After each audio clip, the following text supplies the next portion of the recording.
नमस्कार दोस्तों, इससे पहले की वीडियो में हमने हरित लवक तक देख ली थी कोशिकांक के, और कुछ भी कोशिकांक और छूट गया तो उसको हम नेक्स्ट वीडियो में देखेंगे। लेकिन आज हम समझने का प्रयास करते हैं कि कोशिका विभाजन क्या होता है। तो कोशिका विभाजन का सबसे पहले जो श्रेय दिया जाता है, बिरचाव को 1855 में यह कोशिका विभाजन किए थे और इन्होंने 3 भाग में बांटा था। कोशिका विभाजन एक असूत्री विभाजन यानी कि एमिटोसिस डिवीजन, और समसूत्री यानी कि मिटोसिस, और अर्धसूत्री यानी कि मियोसिस विभाजन बांटे।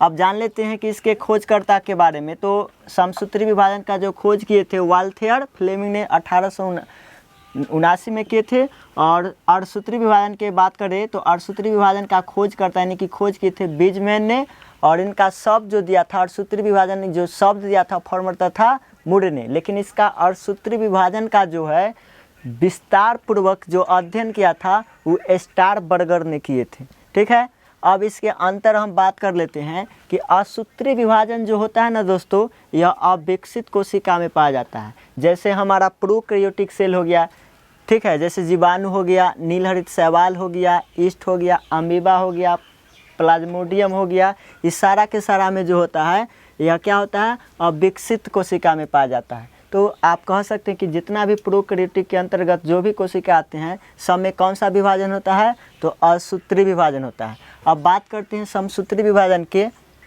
तो समसूत्री विभाजन जो होता है यह विभाजन कायिक कोशिका में होता है। कायिक कहने का मतलब हो गया कि पेड़ पौधा में जो पादप होता है तो पौधे के किसी भी भाग से काट कर एक नए पौधे का निर्माण करना ही क्या कहलाता है, कायिक कहलाता है।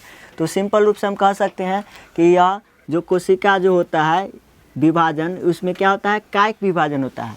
और अर्धसूत्री विभाजन जो होता है वह जनन कोशिका में होता है। तो जनन कोशिका यानी कि यूकैरियोटिक में होता है, और जबकि प्रोकैरियोटिक में जो होता है कायिक कोशिका या एक कोशिकीय कह सकते हैं।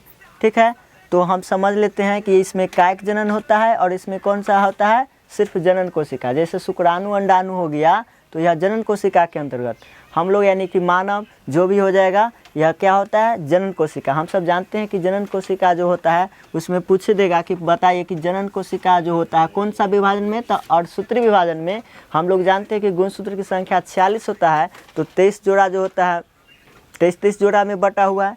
ठीक है, दुगुणित होता है। तो जनन कोशिका अर्धसूत्री विभाजन में, याद रखेगा। समसूत्री विभाजन में कौन सा कोशिका होता है, कायिक कोशिका होता है। अब तीसरा नंबर पर आते हैं कि एक कोशिका से इसमें जो है 2 कोशिका का निर्माण होता है। समसूत्री विभाजन में एक कोशिका से 2 कोशिका का निर्माण होता है, जबकि अर्धसूत्री विभाजन में एक कोशिका से 4 कोशिका का निर्माण होता है। अब यहाँ बात करते हैं कि इसमें जो है अर्धसूत्री विभाजन में गुणसूत्र की संख्या क्या हो जाती है, आधी होती है, जबकि इसमें गुणसूत्र की संख्या समान होती है। अगर माता पिता में गुणसूत्र की संख्या जितना है उसके संतति में गुणसूत्र की संख्या भी समान होगा। लेकिन इसमें जो होता है अर्धसूत्री विभाजन में कोशिका विभाजन क्या हो जाती है, आधी। यदि अगर मानव की बात किया जाए तो 46 गुणसूत्र की संख्या होता है, जिसमें से 23 जोड़ा फीमेल के, तो 23 जोड़ा किसके होगा, मेल का। और उसमें बच्चा में जो हो जाएगा वह 46 जोड़ा होता है। तो मेल और फीमेल दोनों मिलके 46 जोड़ा बनाता है। तो हम कह सकते हैं कि अर्धसूत्री विभाजन में गुणसूत्र की संख्या क्या हो जाती है, आधी हो जाती है। अब यहाँ पर बात करें कि समसूत्री विभाजन में यानी उप 5 अवस्था में बांटा जा सकता है। एक होता है इंटरफेज अवस्था, प्रोफेज अवस्था, मेटाफेज अवस्था, एनाफेज अवस्था और टेलोफेज अवस्था। तो इंटरफेज अवस्था जो होता है यह पादप का क्या होता है, सबसे बड़ा अवस्था होता है। पादप जगत का सबसे बड़ा अवस्था होता है इंटरफेज अवस्था, और जबकि सबसे छोटा अवस्था जो होता है वह होता है एनाफेज अवस्था। पादप कोशिका का सबसे छोटा अवस्था जो होता है कौन होता है, एनाफेज अवस्था। अब बात करते हैं कि इंटरफेज अवस्था तो और प्रोफेज अवस्था। लेकिन यह गुणसूत्र पूछेगा नहीं कि गुणसूत्र प्रोफेज अवस्था में भी पाया जाता है, लेकिन स्पष्ट रूप से गुणसूत्र की संख्या जो हमें दिखाई देगा कौन सा अवस्था में, मेटाफेज अवस्था में। ठीक है, तो पूछ देगा कितने अवस्था होते हैं, 5। तो इम्पोर्टेंट यही है कि पूछेगा कि बताइए समसूत्री विभाजन का सबसे बड़ा अवस्था कौन होता है, तो इंटरफेज अवस्था, और सबसे छोटा जो होता है वह होता है हमारा एनाफेज अवस्था समसूत्री विभाजन में। अब अर्धसूत्री विभाजन को 4 भागों में बांट सकते हैं, प्रोफेज 1, मेटाफेज 1, एनाफेज 1, टेलोफेज 1। अब इनके भी उप अवस्था में बांटा गया है। जैसे हो गया हमारा एक में है लेप्टोटीन, इसमें क्या होता है कि छोटे छोटे जो धागे नुमा संरचना होता है और वह जुड़ जाते हैं, जिसको हम क्या कहेंगे, क्रोमीमेटा कहते हैं, जो यह दुगुनित होता है। हम लोग मानव है तो अड़सूत्री विभाजन हम लोग में भी होगा, तो हम सब जानते हैं कि अधिकांश जो हमारा बॉडी है वह जोड़ा के रूप में है। जैसे अगर मेरा कान तो 2, आँख भी तो 2, हाथ भी तो 2, पैर भी तो 2, तो इसीलिए हम लोग कह सकते हैं हमारा जो कोशिका होता है क्या गुणित होती है, 2 गुणित होती है। तो लेप्टोटीन एक में है तो छोटे छोटे धागा संरचना होता है, वो क्या बनाते हैं, जुड़कर क्रोमेनीमेटा बनाते हैं और द्विगुणित होता है यानी कि डिप्लॉयड होता है। चलिए दूसरा हमारा है उपसमूह के जाइगोटीन, यानी कि गुणसूत्र एक साथ जुड़कर क्या होता है, जुड़ जाते हैं और यह क्या करता है, गुणसूत्र को बड़ा और कर देता है, कौन, जाइगोटीन अवस्था में। अगला हम यहाँ लिख लिए हैं पैकिटीन अवस्था। इसमें कह रहा है कि प्रत्येक गुण छोटे मोटे हो जाते हैं, जो भी गुणसूत्र है प्रत्येक गुण वह गुणसूत्र या क्या करते हैं, छोटे मोटे हो जाते हैं और समजात गुणसूत्र अलग अलग दिखाई देते हैं। अगर मान लीजिए कि कोई आम का अगर पौधा लगाएं, ठीक है, तो हो सकता है कि अगर हम जो कलम कहता है, जो कायक प्रवर्धन द्वारा लगाया जाता है, तो आम का पौधा अगर वो लगाते तो वही फल फड़ेगा। लेकिन अगर जो हम सब खाकर जो आठी वाला जो बीज फेंक देते हैं फल का, तो हो सकता है उसमें फल दूसरा भी हो जाए। तो इसी के कारण होता है पैकिटीन अवस्था के कारण। चलिए अगला है डिप्लोटीन अवस्था। समजात गुणसूत्रों के बीच प्रतिकर्षण बल उत्पन्न करता है।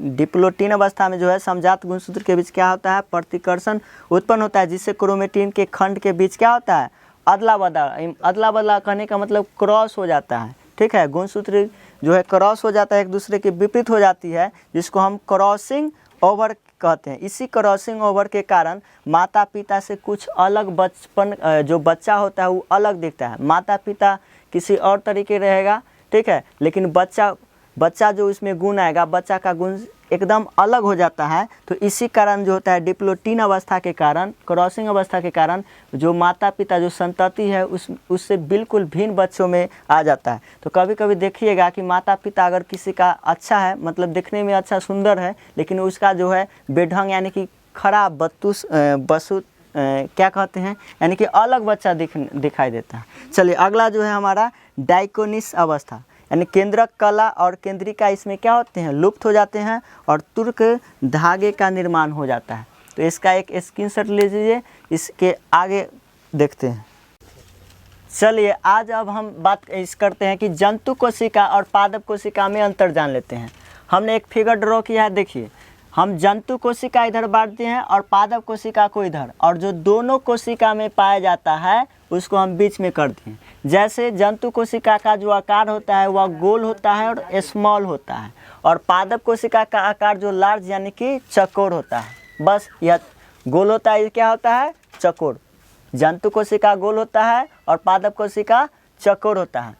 इसमें रसधानी जो होता है जंतु कोशिका में वह छोटा होता है, जबकि रसधानी जो बड़ा होता है वह पादप कोशिका में बड़ा होता है। जंतु कोशिका में रसधानी छोटा होता है और पादप कोशिका में रसधानी यानी वैक्यूल्स बड़ा होता है।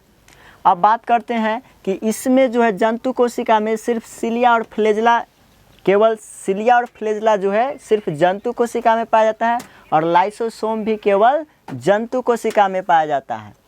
अब यहाँ बात करें केवल पादप कोशिका की, तो केवल पादप कोशिका में सेल वॉल यानी कि कोशिका भित्ति पाई जाती है। प्लास्टिक यानी कि हरित लवक केवल पादप कोशिका में पाया जाता है, और प्लास्टिक का यानी कि हरित लवक का सबसे महत्वपूर्ण भाग जो हो उसको हम कहते हैं क्लोरोप्लास्ट, जो कि केवल जंतु कोशिका में ही पाया जाता है। अब बात करते हैं कि दोनों में पाने जाने वाला कोशिकांग को, तो कोशिका झिल्ली जो है जंतु एवं पादप दोनों में पाया जाता है, क्योंकि हम सब जानते हैं कोशिका झिल्ली दोनों का परत होता है, तो इसलिए दोनों को। माइटोकॉन्ड्रिया तो प्लांट के लिए भी ऊर्जा बनाता है और जंतु के लिए तो माइटोकॉन्ड्रिया का होना जरूरी है, ऊर्जा बनाता है।